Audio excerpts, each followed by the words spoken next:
Hello बच्चों, आप सभी का हमारे YouTube channel Srishti the vision में एक बार फिर स्वागत है। आज हम शुरू करेंगे क्लास 10 मैथमेटिक्स चैप्टर 1 वास्तविक संख्याएं की एक्सरसाइज 1.2। इससे पिछले लेक्चर में हमने इस एक्सरसाइज से रिलेटेड सभी बेसिक कंसेप्ट और एग्जाम्पल 5, 6 और 7 कंप्लीट किया था। वीडियो शुरू करने से पहले जो चैनल पर नए हैं चैनल को सब्सक्राइब करें, वीडियो को लाइक और शेयर करें। अब शुरू करते हैं एक्सरसाइज 1.2 प्रश्नावली 1.2। फर्स्ट क्वेश्चन है, सिद्ध कीजिए √5 एक अपरिमेय संख्या है। √5 एक अपरिमेय संख्या है। तो प्रश्नावली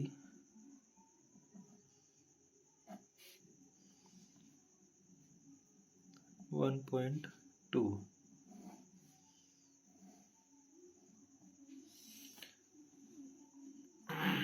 प्रश्नावली 1.2। फर्स्ट प्रश्न हमारे पास √5 एक अपरिमेय संख्या है। √5 एक अपरिमेय संख्या है। तो माना √5 एक परिमेय संख्या है। जो हमें सिद्ध करना है ठीक उसका उल्टा मान कर चलते हैं। माना √5 एक परिमेय संख्या, तो √5 बराबर p बटा q, क्योंकि परिमेय संख्या q is not equal to 0। p और q क्या है यहाँ पर? p और q पूर्णांक, p और q पूर्णांक तथा दोनों का HCF क्या है? p और q का? p और q का HCF होगा 1।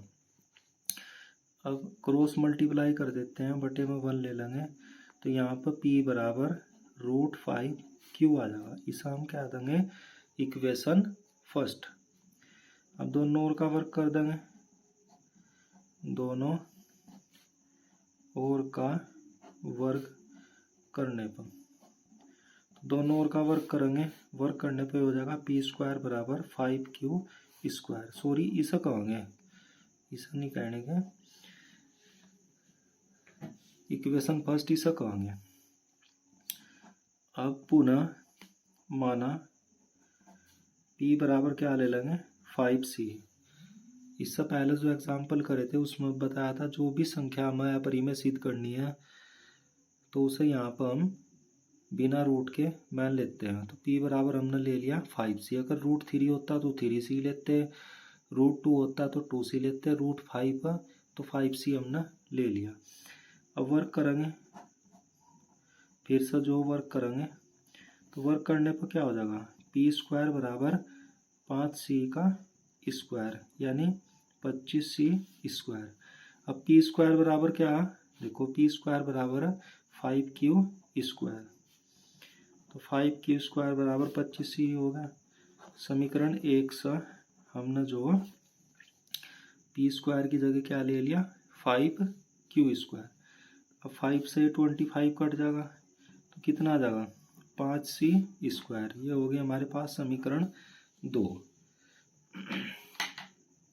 अब देखो समीकरण 1 जो हमारे पास है, समीकरण 1 जो हमारे पास है, यहाँ 5 जो p² को विभाजित करता है, तो यहाँ पर लिखेंगे p² 5 से विभाजित है।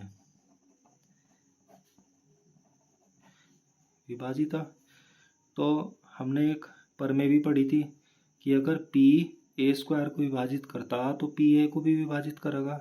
तो p भी जो 5 से विभाजित होगा, p भी जो 5 से विभाजित होगा। अब इसी प्रकार की सिचुएशन यहाँ पर देखिए, यहाँ भी 5q² को विभाजित करता, तो यहाँ पर लिख देंगे q² 5 से विभाजित है क्यू स्क्वायर 5 से विभाजित है, तो क्यू भी जो क्यू भी 5 से विभाजित होगा, क्यू भी 5 से विभाजित होगा। तो देखिए 5 पी को भी विभाजित करता है, 5 क्यू को भी विभाजित करता है, तो यहाँ पर लिखेंगे पी और क्यू दोनों 5 से विभाजित है। पी और क्यू दोनों 5 से विभाजित है। तो इसका मतलब दोनों का एचसीएफ क्या हो जाएगा, पी और क्यू का एचसीएफ आ जाएगा 5, क्योंकि पी और क्यू दोनों 5 से विभाजित है, ये कॉमन फैक्टर है। लेकिन हमने क्या कहा था एचसीएफ, हमने एचसीएफ कहा था 1। इसका मतलब हमारी अवधारणा क्या गलत है। तो हम यहाँ पर लिखेंगे हमारी अवधारणा गलत है, हमारी अवधारणा गलत है। यानी जो हम मान कर चले थे कि √5 एक परिमेय संख्या था, उस पर हमने कहा था कि पी और क्यू का एचसीएफ जो बना होगा, लेकिन यहाँ पर इन दोनों का एचसीएफ मिला है 5। इसका मतलब हमारी अवधारणा गलत है। तो जो ये √5 हमने परिमेय लिया था, √5 क्या एक अपरिमेय संख्या, √5 एक अपरिमेय संख्या है, √5 एक अपरिमेय संख्या है।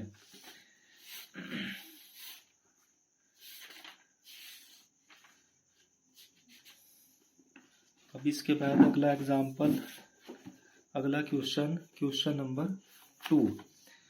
ऐसा ही हमने एक एग्जाम्पल भी किया था इसमें, जिसमें हमने √3 सिद्ध करा था एक अपरिमेय संख्या है। देखिए जैसे हमने एग्जाम्पल 5 भी सिद्ध करा था, √3 एक अपरिमेय संख्या।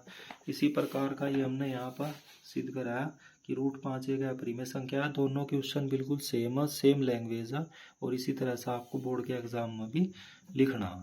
ठीक है, अब देखते हैं एक्सरसाइज का अगला क्वेश्चन। सिद्ध कीजिए कि 3 + 2√5 एक अपरिमेय संख्या। 3 + 2√5 एक अपरिमेय संख्या है।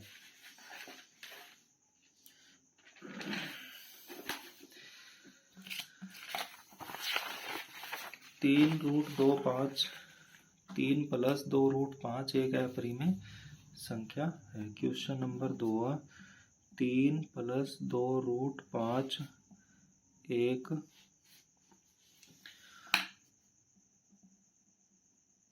अपरिमेय संख्या है,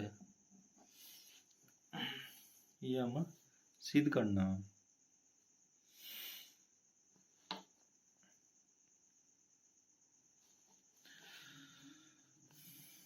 माना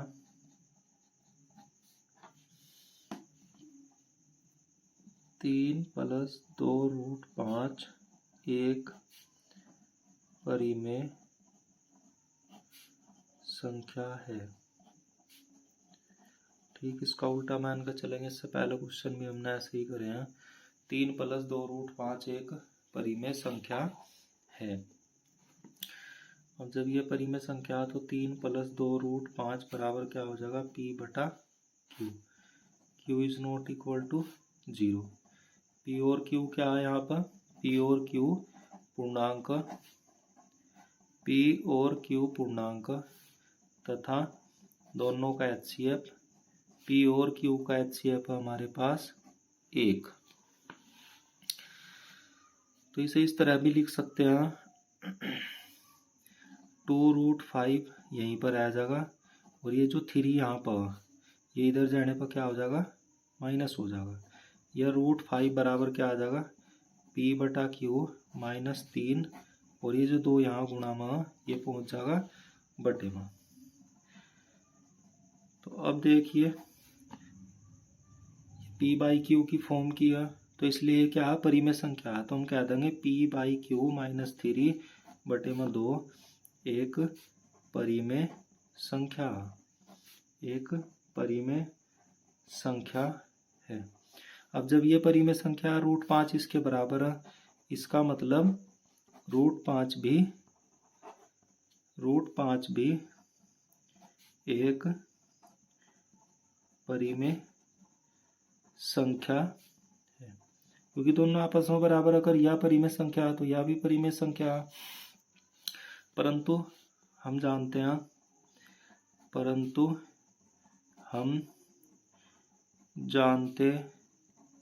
हैं कि रूट 5 एक अपरिमेय संख्या, रूट 5 एक अपरिमेय संख्या है। तो इसका मतलब ये दोनों आपस में बराबर नहीं है, ये दोनों बराबर नहीं है, क्योंकि हम जानते हैं रूट 5 अपरिमेय है, तो इसका मतलब ये भी अपरिमेय होगा। तो root 5 is not equal to p minus Q minus 3/2, ये दोनों आपस में बराबर नहीं है, क्योंकि ये तो p/q की फॉर्म की है, परिमेय है, तो रूट 5 भी परिमेय होनी चाहिए, क्योंकि दोनों आपस में बराबर हैं। लेकिन हम जानते हैं रूट 5 अपरिमेय है, इसका मतलब ये दोनों बराबर नहीं है। तो यहाँ पर हम कह देंगे हमारी अवधारणा गलत है, यानी हम जो इस परिमेय संख्या में आनकर चलते थे, ये अवधारणा हमारी गलत है। यहाँ पर लिखेंगे हमारी अवधारणा गलत है, अतः 3 + 2 रूट 5 एक अपरिमेय संख्या है, अपरिमेय संख्या है। इसके बाद में क्वेश्चन नंबर 3। सभी क्वेश्चन एक जैसे हैं, कुछ भी अलग नहीं है, एक ही तरह की लैंग्वेज सभी में यूज करनी है और एग्जाम में भी इसी तरह से हमें लिखना है। क्वेश्चन नंबर 3 करते हैं। सिद्ध कीजिए निम्नलिखित संख्याएं अपरिमेय हैं। 1/√2 को हमें जो अपरिमेय दिखाना है। तो शुरू करते हैं। 1/√2, तो 1/√2 एक अपरिमेय संख्या है। तो ये सभी ऐसे ही मान लेंगे, माना ठीक इसका कंट्राडिक्शन मान लेंगे, माना 1/√2 एक परिमेय संख्या है। अब ये परिमेय संख्या है तो 1/√2 बराबर क्या आ जाएगा, p/q। तो यहाँ से क्रॉस गुणा करेंगे, तो क्रॉस गुणा करने पर √2 बराबर q/p हो जाएगा, क्योंकि ये √2 यहाँ चला जाएगा, q यहाँ पहुँच जाएगा, p यहाँ आ जाएगा, तो √2 बराबर q/p।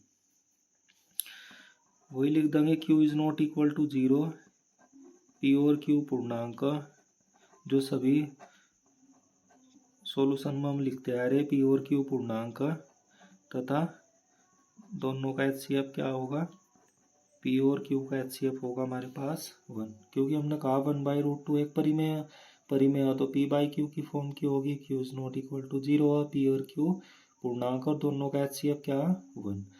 यहाँ पर हमने क्रॉस गुणा करी तो √2 बराबर क्या होगा, q/p। √2 यहाँ चला गया, q यहाँ पर और p यहाँ पर, √2 बराबर q/p। अब q/p क्या है, एक परिमेय संख्या, q/p एक परिमेय संख्या। तो यहाँ लिखेंगे इसलिए q/p एक परिमेय संख्या, एक परिमेय संख्या है। अब ये परिमेय संख्या है, तो इसका मतलब जो बराबर में √2 है, √2 भी एक परिमेय संख्या होगी, क्योंकि दोनों आपस में बराबर है। देखिए यहाँ दोनों आपस में बराबर है, √2 बराबर q/p। अगर q/p परिमेय है तो इसका मतलब √2 भी परिमेय है। लेकिन हम जानते हैं √2 कैसी संख्या है, अपरिमेय संख्या। तो यहाँ पर हम लिखेंगे परंतु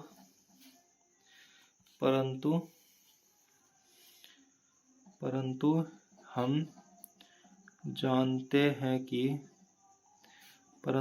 जानते हैं कि √2 एक अपरिमेय संख्या, रूट 2 एक अपरिमेय संख्या है। तो root 2 is not equal to Q बटा पी। तो इसका मतलब हमारी अवधारणा गलत है, हमारी अवधारणा गलत है। अतः 1/√2 एक अपरिमेय संख्या, एक अपरिमेय संख्या है।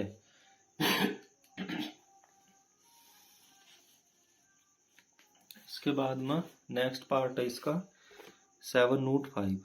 7√5 एक अपरिमेय संख्या। सेकंड पार्ट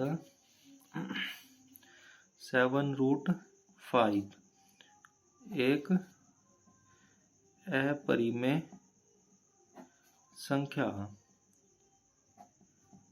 7√5 एक अपरिमेय संख्या। तो ये सभी ऐसे ही करेंगे। माना 7√5 एक परिमेय संख्या है। 7√5 एक परिमेय संख्या। तो इसे हम लिख देंगे 7√5 बराबर P by Q। Q is not equal to 0। P और Q पूर्णांक, P और Q पूर्णांक, और दोनों का HCF क्या होगा? P और Q का HCF होगा 1।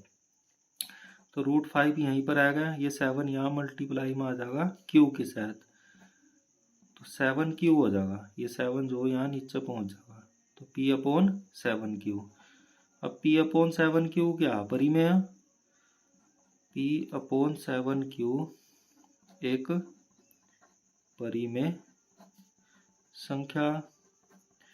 P/7Q एक परिमेय संख्या। जब ये परिमेय संख्या है तो इसका मतलब √5 भी एक परिमेय होगी, क्योंकि दोनों आपस में बराबर है। √5 भी एक परिमेय संख्या है। √5 परिमेय संख्या, परंतु हम जानते हैं कि √5 एक अपरिमेय संख्या है। ये तो हमें पता कि √5 क्या है? एक अपरिमेय संख्या। तो इसका मतलब दोनों आपस में ही बराबर नहीं है। P/7Q और √5 बराबर नहीं है। तो हमारी अवधारणा गलत है, जो मान के चले थे परिमेय है। तो हमारी अवधारणा गलत है, हमारी अवधारणा गलत है। तो अतः 7√5 एक अपरिमेय 7√5 एक अपरिमेय संख्या। बिल्कुल इसी तरह आपको एग्जाम में लिखना और एक ही लैंग्वेज सभी क्वेश्चनों में रखनी है। अभी इस एक्सरसाइज का लास्ट क्वेश्चन हम करते हैं और इसी के साथ हमारा चैप्टर भी ये खत्म हो जाएगा। थर्ड पार्ट 6+√2 एक अपरिमेय संख्या, ये हमें दिखाना है। 6+√2 6+√2 एक अपरिमेय संख्या। शुरू करते हैं क्वेश्चन। थर्ड पार्ट 6+√2 एक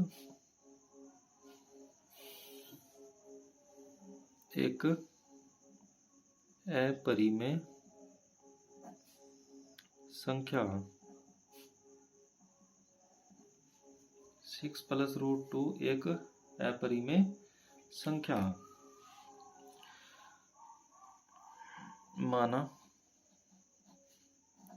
6+√2 एक परिमेय संख्या। ठीक, इसका उल्टा मान लेंगे। अब परिमेय संख्या तो 6 प्लस रूट 2 बराबर क्या होगा, पी बटा Q, Q is not equal to 0। P और क्यू पूर्णांक, पी और क्यू पूर्णांक, और दोनों का एचसीएफ क्या, पी और क्यू का एचसीएफ 1।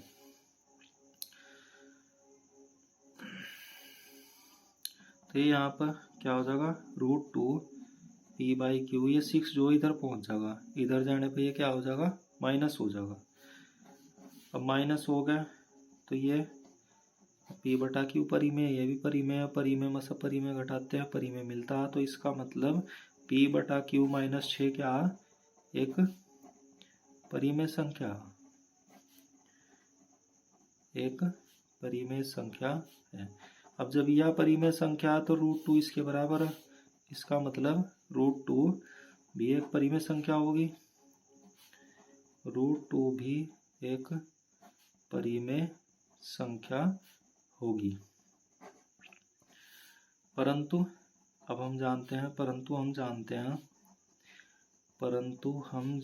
हैं कि रूट 2 एक अपरिमेय संख्या है। तो पता है हमें कि रूट 2 एक अपरिमेय संख्या है। तो इसका मतलब ये दोनों आपस में बराबर नहीं है। पी बटा Q minus 6 is not equal to root 2। तो हमारी अवधारणा गलत है, हमारी अवधारणा गलत है। यानी जो हम मान कर चले थे कि रूट 2, जो मान कर चले थे 6 प्लस रूट 2 एक परिमेय संख्या है, ये बात गलत है। तो अतः 6 प्लस रूट 2 एक अपरिमेय संख्या।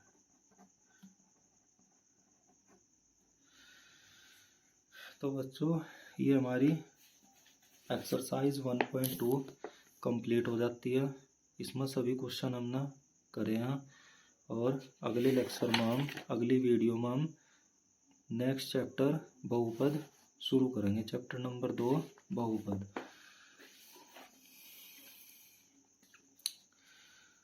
जो चैनल पर नए हैं वे चैनल को सब्सक्राइब करें, वीडियो को लाइक और शेयर करें, और खूब मेहनत के साथ पढ़ाई करते रहें। तब तक के लिए